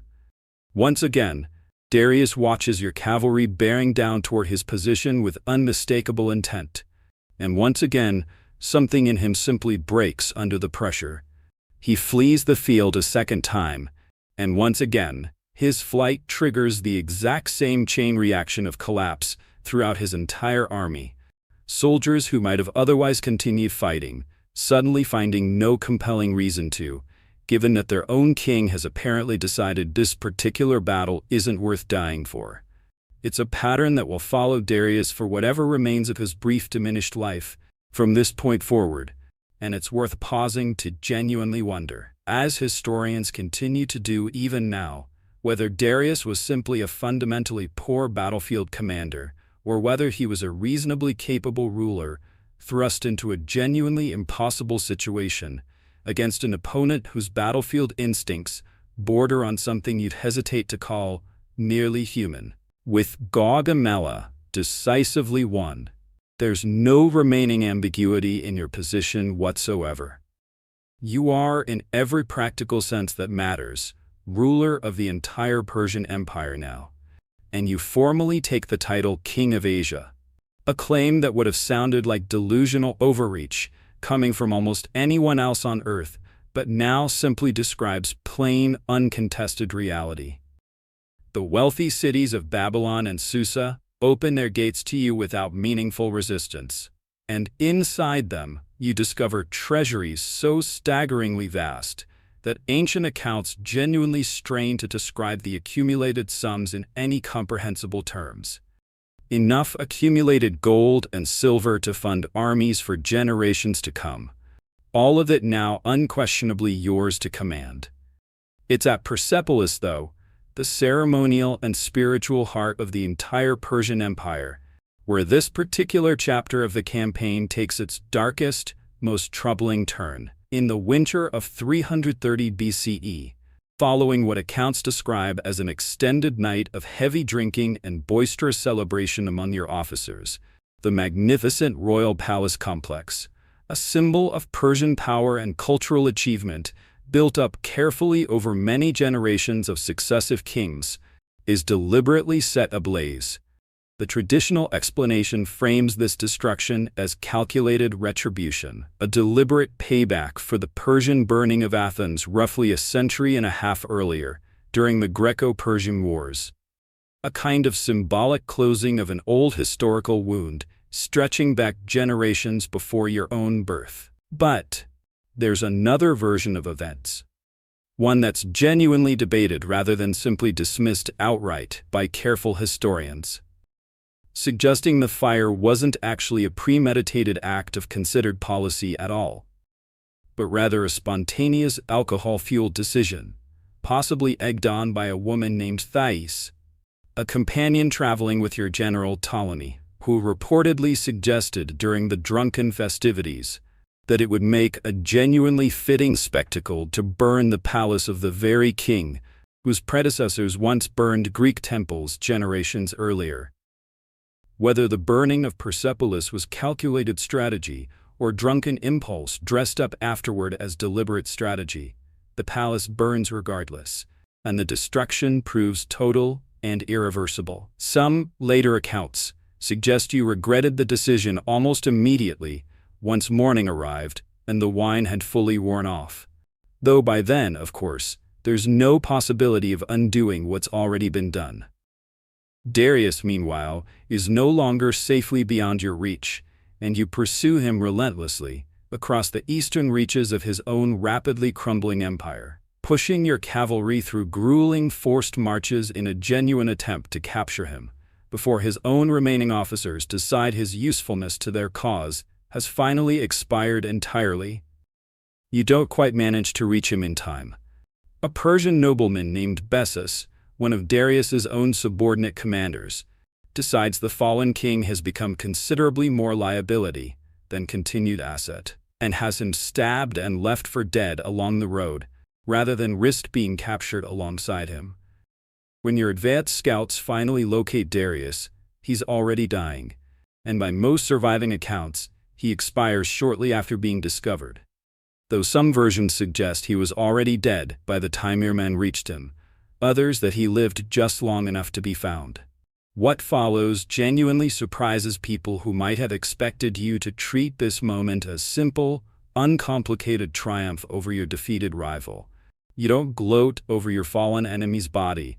Instead, according to the surviving accounts, you're visibly, genuinely moved by the sight, removing your own cloak to cover Darius's body where it lies, and you go on to arrange for him to be buried with the full ceremonial honors befitting a legitimate Persian king, interring him alongside his royal predecessors rather than treating his remains as mere spoils of a defeated enemy unworthy of dignity. It's a genuinely complicated moment to sit with honestly. This is the same man you refused to negotiate with at Issus, the same king whose empire you've now shattered twice through open battle, and yet in death, you extend him a dignity that seems to emerge from someplace authentic rather than purely political calculation. Perhaps you see something of yourself in him, a king undone not by any genuine lack of courage, but by forces larger than any single man could fully control or withstand indefinitely. There's a shift happening now, subtle at first but increasingly impossible to ignore, and you can feel it in the way your own officers start glancing at each other when they think you're not paying attention. Having claimed the title King of Asia, having buried Darius with the full honors of a legitimate Persian monarch, you begin adopting elements of Persian royal dress and court ceremony, the flowing robes, certain symbols of Persian kingship that would have seemed utterly foreign to you back in Pella, back when you were simply a Macedonian prince learning ethics from Aristotle in a quiet garden retreat. To your mind, This makes genuine practical sense. You're not simply king of Macedonia anymore, ruling a small mountain kingdom through familiar, comfortable customs.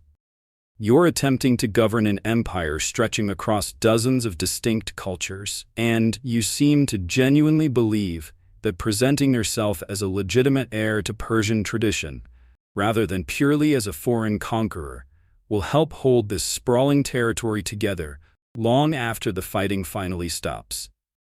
Your Macedonian officers, the men who grew up alongside you, who remember you as the boy taming a frightened horse rather than a living god wrapped in Eastern silk, don't share your enthusiasm for this particular transformation. The tension reaches a genuine crisis point when you attempt to introduce a Persian court practice called proskynesis, a formal gesture of deep respect involving a bow, sometimes even full prostration, performed before the king. In Persian culture, this carries no particular religious weight. It's simply how subjects show deference to royal authority. But to Greek and Macedonian sensibilities, this kind of prostration is reserved exclusively for the gods themselves. Asking your own countrymen to perform it before you feels to many of them like an uncomfortable step toward claiming actual divinity rather than mere earthly kingship, and the resistance is immediate and pointed enough that you're eventually forced to abandon the practice for your Macedonian officers, even as you continue expecting it from your Persian subjects, an awkward compromise satisfying almost no one and quietly deepening the cultural fractures running through your own inner circle. It's against this backdrop of growing friction that one of the genuinely darkest nights of your entire life unfolds. In the city of Maracanda, deep in Central Asia, you're at a banquet, well into a long evening of drinking, and the wine has loosened tongues in exactly the ways wine tends to loosen them. Clitus is there, the same Clitus whose timely sword strike saved your life back at Granicus, the same family whose sister nursed you as an infant, a man who has been loyal to you and to your father before you for decades. As the drinking continues into the evening, the conversation drifts, as drunken conversations inevitably do, into dangerous territory. Comparisons between your own accomplishments and your father Philip's. Questions about how much genuine credit for your victories actually belongs to you personally, versus the army your father spent years building and training before you ever took command of it. Clitus, increasingly bold with drink, starts pushing back hard against what he sees as your growing self-mythologizing, your embrace of Persian customs, your apparent belief in your own literal divinity. He reminds you, pointedly, that it was Macedonian soldiers who won your battles, not gods descending from Olympus, and he doesn't hold back in expressing his disgust at how far you've drifted from the values his own family and your father before him once instilled in this army. Something in you snaps. Perhaps it's the accumulated pressure of ruling an empire that seems to fracture a little more with every cultural compromise you attempt to navigate. Perhaps it's simply too much wine meeting too much old resentment, finally colliding in a room full of witnesses. Whatever the exact cause, you seize a spear from a nearby guard, and in a moment that unfolds too fast for anyone to intervene, you drive it into Clitus, killing the man who once saved your own life outside the walls of Granicus. The silence that follows must have been suffocating, and almost immediately, the rage that carried you through the act collapses into something closer to genuine horror. You're said to have tried to turn the same spear on yourself, restrained only by the frantic intervention of the officers gathered around you. And for days afterward, you reportedly refused to eat, refused to be consoled by anyone, consumed by a grief that seems to genuinely surprise even the men who know you best. It's a stark, deeply unsettling reminder that beneath the growing myth of Alexander the Invincible, Alexander the son of Zeus, there remains a profoundly human man capable of catastrophic, irreversible mistakes when pushed past his own breaking point. of feeling the full weight of what he's done once the wine finally wears off and reality reasserts itself with unforgiving clarity. The unraveling doesn't stop there, unfortunately. Not long after Cletus's death, a conspiracy surfaces, or is alleged to surface, since the evidence remains genuinely murky even now, implicating Philotas, the son of one of your most senior and trusted generals, a man named Parmenion. Philotas is accused of knowing about a plot against your life and failing to report it. And under the kind of interrogation ancient armies weren't exactly known for conducting gently, he's executed for treason. But the situation doesn't end with just Philotas alone. Parmenion himself, despite decades of loyal service to both you and your father before you, despite commanding significant portions of your army through your greatest victories, and it sends an unmistakable message throughout your entire officer corps. No one, regardless of service or shared history, remains entirely safe from suspicion anymore. Amid all this accumulating darkness, though, there's a genuine turn toward something softer, something that feels less like conquest and more like ordinary human connection. During their continued campaigning through the rugged, unforgiving territories of Sogdiana and Bactria, you achieve one of the more genuinely astonishing feats of your entire military career. One that has less to do with grand strategy and more to do with sheer, almost reckless audacity. A group of local rebels have taken refuge atop a fortress known as the Sogdian Rock, a position so naturally defended by sheer cliff faces that its defenders, feeling entirely secure in their impregnability, mock your demand for surrender by suggesting you'd need soldiers with wings to ever reach them up there. You take this, apparently, as considerably less an insult than a genuine challenge.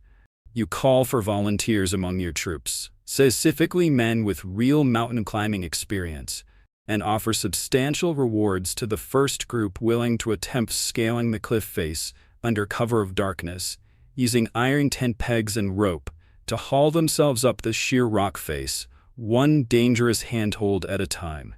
Roughly 300 men make the attempt, and remarkably, most of them succeed, reaching the summit under cover of night, while the defenders sleep, entirely unaware. When they wake at dawn to find armed Macedonian soldiers standing above them, the psychological shock alone proves enough to break their resolve completely. You send word down to them, with what one imagines was considerable satisfaction, informing them you had indeed found your winged soldiers after all. The fortress surrenders without further bloodshed, and among the noble families taken into your custody in the aftermath of this surrender is, as it happens, the family of a local noblewoman named Roxana, connecting this daring military triumph directly to what follows. You're said to have fallen for her genuinely, immediately, at first sight, a rare moment in your story where personal feeling and political calculation seem to align, rather than compete against each other. You marry her in 327 BCE, and whatever else can be said about the complicated, often brutal machinery of your empire building up to this point, this particular relationship seems to carry real, unforced warmth, a small pocket of ordinary human tenderness, amid years of relentless campaigning, drunken tragedy, and the accumulating weight of an empire that seems to demand a little more of your humanity with every territory you conquer. There's a particular kind of restlessness that settles into you once Central Asia has more or less been brought to heel. The sense that no matter how vast your empire grows, some part of you still wants to know what lies beyond the next mountain range, the next river, the next horizon nobody in your world has ever bothered to map with real precision. And so, in 327 BCE, you turn your army toward India, a region that exists in Greek imagination mostly as rumor and legend, a place where the known world seems to simply trail off into speculation. You've brought along, as you always do, a retinue of scholars and surveyors, botanists cataloging unfamiliar plants, naturalists documenting animals no Greek has ever previously seen, geographers attempting to sketch some kind of coherent map out of terrain that resists easy description at every turn. This isn't merely conquest for its own sake. There's a genuine, almost boyish curiosity running underneath the military ambition, the same curiosity that once had you interrogating Persian envoys about distant roads when you were barely old enough to understand what an empire even was. Nothing in this campaign, though, quite compares to what awaits you at the Hydaspes River in 326 BCE, where you face King Porus, a ruler whose kingdom lies just beyond the water, and whose army includes something your forces have never encountered in any previous engagement: war elephants, dozens of them, enormous and genuinely terrifying to soldiers and horses alike, since even Bucephalus, steady through years of relentless warfare, finds these particular creatures deeply unsettling in a way nothing else on any previous battlefield ever managed to unsettle him. Porus has positioned his forces along the opposite bank, watching the river carefully, confident that its swollen, monsoon-fed currents make a direct crossing essentially suicidal for any invading force foolish enough to attempt it. You spend weeks conducting feints and false maneuvers along the riverbank, marching troops back and forth in deliberately visible patterns, lighting decoy campfires each evening, generally doing everything possible to convince Porus's scouts that you're either not planning to cross at all, or that you'll attempt it at some entirely predictable location, all while quietly identifying a genuinely viable crossing point further upstream, concealed by a wooded, uninhabited island that breaks the river's flow just enough to make the crossing feasible. On the night you finally make your move, the weather itself becomes an unlikely ally. A violent thunderstorm rolls through, drenching the entire landscape and masking the sound of your army's movement beneath rolling thunder and driving rain. Your soldiers cross, using inflated animal hide floats stuffed with straw, an improvised solution to a genuinely difficult logistical problem. And by the time Porus's scouts finally realize what's actually happening, a significant portion of your force has already reached the far bank, undetected.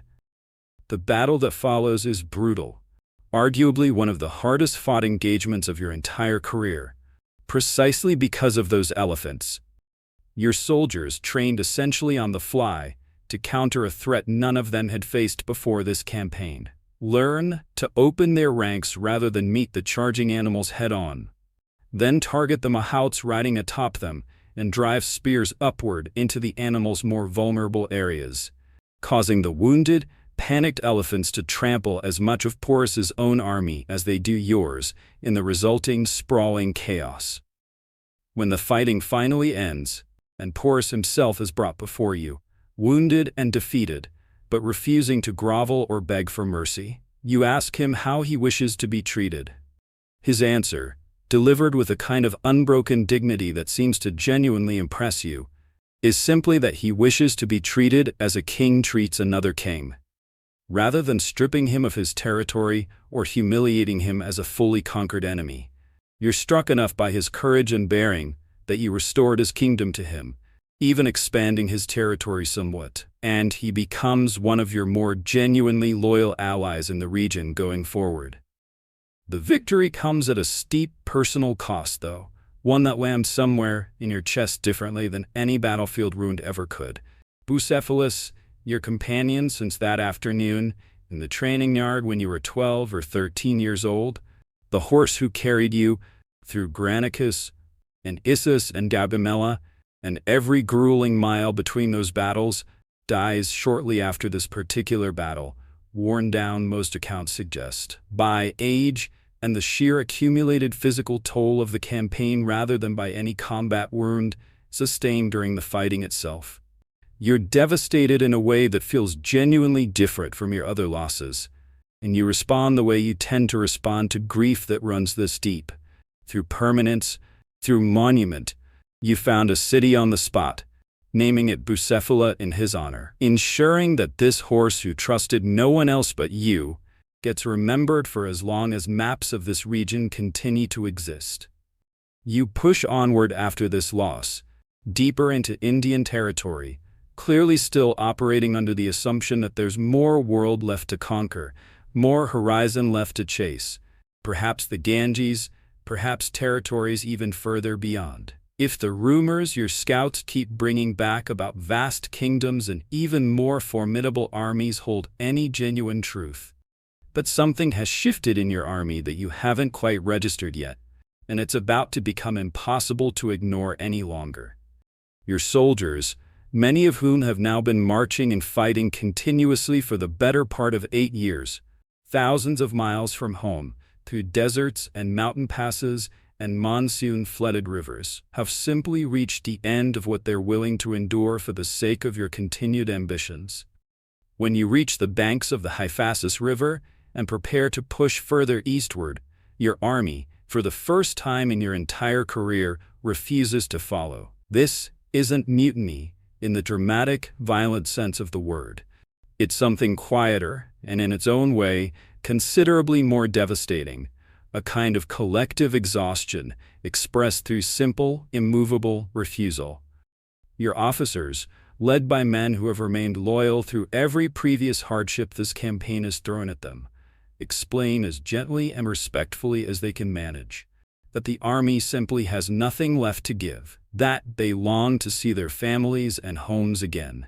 After years of continuous, grueling campaigning across 3 separate continents, you're said to have retreated to your tent for several days afterward, refusing all visitors in what might have been genuine anger, genuine grief, or some tactical performance meant to pressure your soldiers into reconsidering their position. But whatever the truth of those private, isolated days, the outcome doesn't change. For the first time in your life, you're forced to accept a limit that isn't imposed by any enemy army or fortified city wall, but by your own exhausted men, and you finally order the retreat, turning your forces back toward the west. The journey doesn't get easier from here, unfortunately, and in some ways the hardest fighting of the entire campaign still lies ahead, as you work your way back through hostile territory you'd already fought through once before. During an assault on a fortified town belonging to the Malian people, you grow frustrated with what you perceive as hesitation among your own troops, who seem reluctant to scale the walls under heavy enemy resistance. In a moment of characteristic impatience with anything resembling caution, you grab a ladder yourself and climb over the wall alone, dropping down into the town before the rest of your soldiers have managed to follow behind you. For a few genuinely terrifying minutes, you're fighting essentially by yourself, surrounded by enemies on every side, until an arrow finds a gap in your armor and drives deep into your chest, puncturing your lung entirely. You continue fighting even as blood begins filling your chest cavity, an act of sheer stubborn will that borders on the incomprehensible, until your own soldiers finally break through the walls and drag you to safety. Genuinely terrified, they might already be too late to save you. You very nearly die from this wound. It's severe enough that word spreads through the army you might already be dead. And the panic this triggers among your troops, scattered across hostile territory, with no clear succession plan in place, gives some real indication of just how completely your presence has come to hold this entire enterprise together. You survive, though the recovery proves slow and genuinely uncertain for a while afterward, and the wound leaves you visibly weakened in ways that will linger for the remainder of your life. A physical reminder etched permanently into your chest that even a man who believes himself descended from gods remains ultimately breakable. The retreat from India, once it finally begins in earnest, takes a form that none of your exhausted soldiers could have anticipated. And honestly, it's hard to imagine any of them would have chosen it if given a genuine say in the matter. Rather than retracing the familiar routes back through the passes you'd already crossed on your way into this campaign, you decide to lead a significant portion of your army through the Gedrosian Desert, a stretch of unforgiving terrain along the southern edge of the empire that few armies before yours had ever attempted to cross, and for very good reason that becomes painfully clear almost immediately. The exact motivations behind this choice remain genuinely debated among historians even now. Some suggest you wanted to outdo a legendary Persian queen and a mythical hero, both said to have lost armies attempting the same crossing centuries earlier, as though surviving where they failed might somehow restore some sense of the invincibility that had been shaken by the mutiny at the Hephaestus. Others point to more practical reasoning, a desire to establish supply routes and coastal support for your fleet under the naval commander Miarchus, who's simultaneously attempting to sail a separate portion of your forces back along the coastline, requiring some form of coordination between the two efforts. Whatever the reasoning behind it, the desert doesn't care about strategy or symbolism. The heat is merciless. The terrain offers almost nothing in the way of food or water for men or animals, and sudden flash floods sweep through dry riverbeds with no warning at all, drowning soldiers and pack animals who'd made camp in what looked like perfectly safe, dry ground just hours earlier. The march becomes one of the genuine catastrophes of your entire career, though it's rarely discussed with the same drama as your battles, perhaps because there's no enemy here to blame, no tactical brilliance to admire in the retelling, just relentless attrition against an environment that shows no interest whatsoever in your ambitions. Historians estimate the losses were staggering. By some accounts, as much as 3/4 of the people who entered the desert with you never emerge on the other side, a toll far exceeding anything inflicted by Darius or Porus, or any human enemy you faced across this entire campaign. Emerging from that desert into the more hospitable regions of Persia proper, you're confronted with a different kind of problem. One that's been quietly festering during your years away campaigning in the farthest reaches of your empire. Many of the governors you'd installed to manage various provinces assumed, not unreasonably, that you'd never actually return from India at all.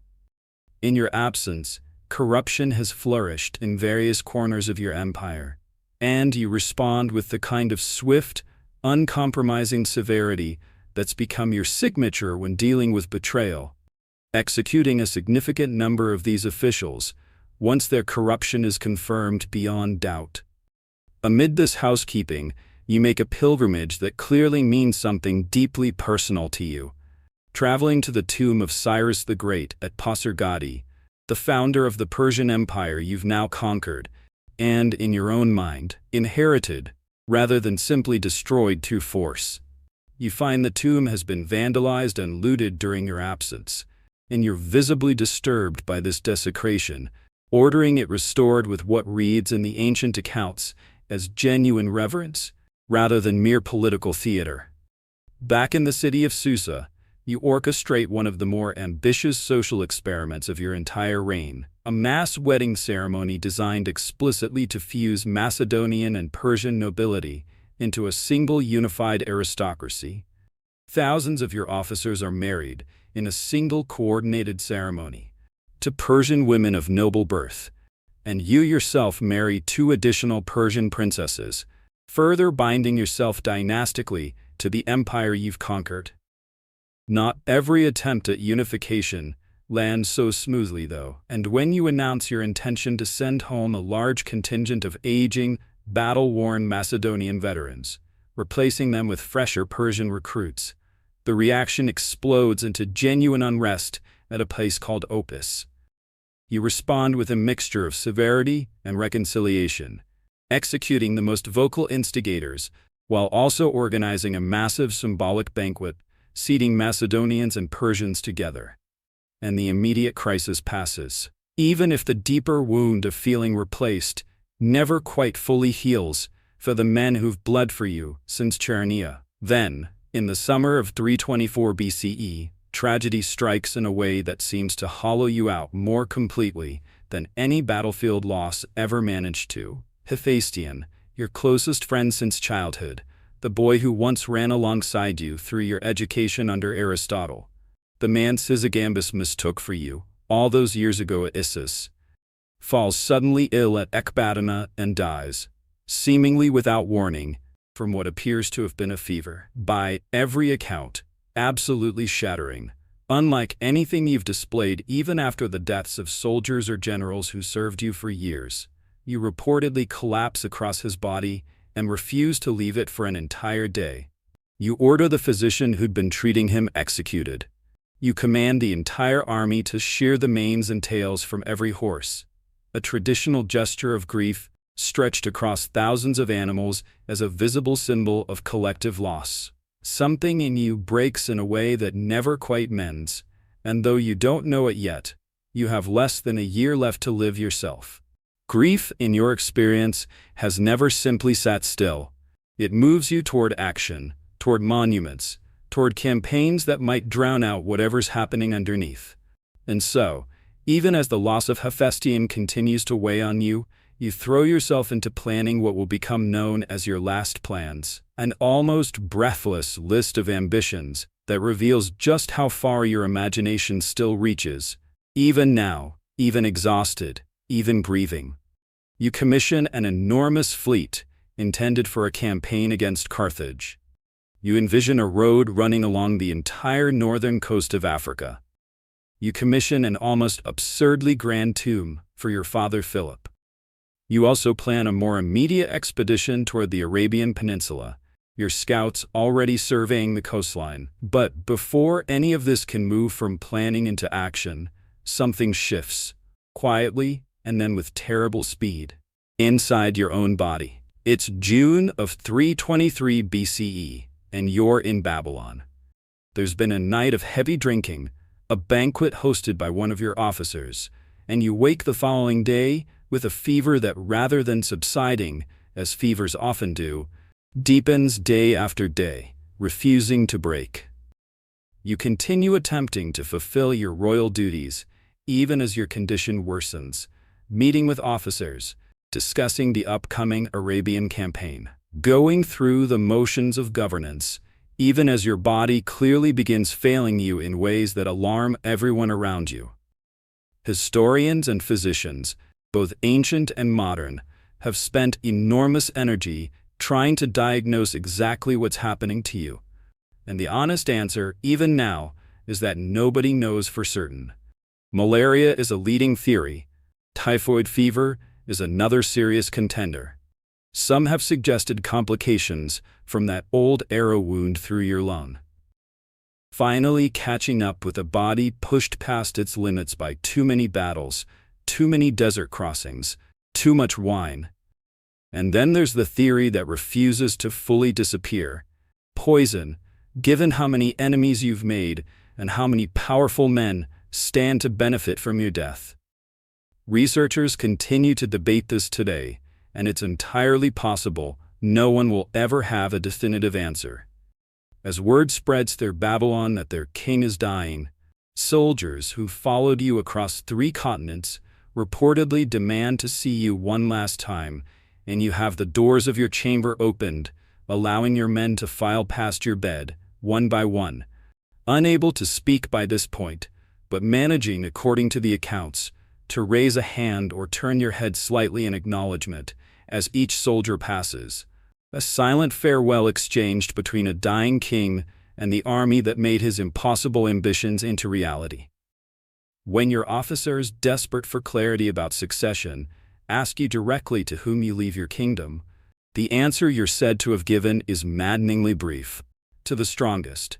Some accounts suggest you also removed your signet ring and handed it to an officer named Perdiccas in front of witnesses.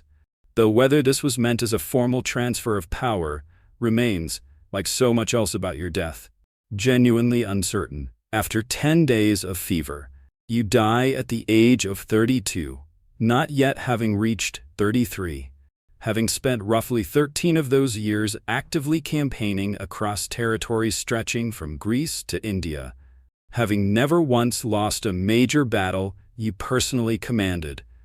And now, as we come to the end of tonight's journey together, let yourself settle a little deeper into whatever softness surrounds you right now. Your pillow, your blanket. The quiet hum of whatever fan or gentle sound is keeping you company in the dark. There's no need to hold on to any of the details we've traveled through tonight. No test waiting for you in the morning. Nothing to remember except perhaps the simple, quiet feeling of having drifted somewhere far away and long ago, and then gently, gradually, drifting back toward rest. Picture, if you'd like, something calm and distant. Perhaps moonlight settling over quiet water, or the last embers of a campfire fading slowly into darkness, or simply the sensation of your own breathing, slow and even, carrying you further from thought and closer to sleep with every passing moment. Whatever tomorrow holds, it can wait.